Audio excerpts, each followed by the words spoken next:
ప్రముఖ ఛానల్లో ప్రసారమయ్యే శ్రీదేవి డ్రామా కంపెనీ కళాకారులపై చర్యలు తీసుకోవాలంటూ ఆదిభట్ల శ్రీకళాపీఠం వ్యవస్థాపకురాలు కరాటే కళ్యాణి పంజగుట్ట పోలీస్ స్టేషన్లో ఫిర్యాదు చేశారు. హిందూ గ్రంథాలైన రామాయణం, మహాభారతాల్ని అపహాస్యం చేస్తూ శ్రీదేవి డ్రామా కంపెనీ కార్యక్రమంలో కళాకారులు చేసిన స్క్రిప్ట్ హిందూ సమాజాన్ని, మహా ఉద్గ్రంథాల్ని అవమానించేలా ఉన్నాయని పేర్కొన్నారు. హిందూ పురాణ ఇతిహాసాలను అవమానిస్తే చూస్తూ ఊరుకోమని హెచ్చరించారు. కళాకారులు వెంటనే హిందూ సమాజానికి క్షమాపణలు చెప్పాలని, లేని పక్షంలో చట్టపరంగా చర్యలు ఎదుర్కోవాల్సి వస్తుందని హెచ్చరించారు.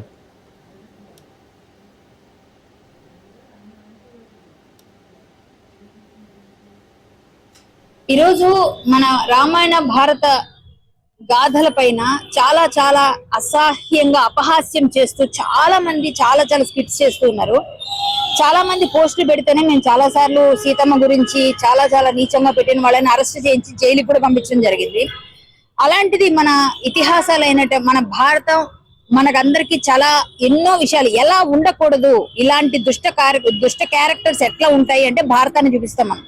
ఇలాంటి దుర్యోధనుడిలా ఉండకూడదు, దుశ్శాసనుడిలా ఉండకూడదు, పాండవుల్లా మెలగాలి, ఇలా మన అన్నిటికీ ఒక ఎగ్జాంపుల్ గా చెప్పుకునే ఒక మహాభారత ఉద్గ్రంథాన్ని ఈ రోజు అపహాస్యం చేస్తూ ఈటీవీలో ప్రసారమయ్యే శ్రీదేవి డ్రామా కంపెనీ, అది డ్రామా కంపెనీ అని పేరు పెట్టుకున్నారు. ఎప్పుడు బూతులే మాట్లాడుతున్నారు, పిచ్చివన్నీ చేస్తున్నారు. నిజంగా చెప్పాలంటే అందులో ఒక బుర్ర కథ, ఒక హరి కథ, ఒక జముకుల కథ, ఒక ఒగ్గు కథ, ఇలాంటి వాటిని తీసుకొచ్చి చూపించరు. మన సంస్కృతి సంప్రదాయాల గురించి చెప్పరు.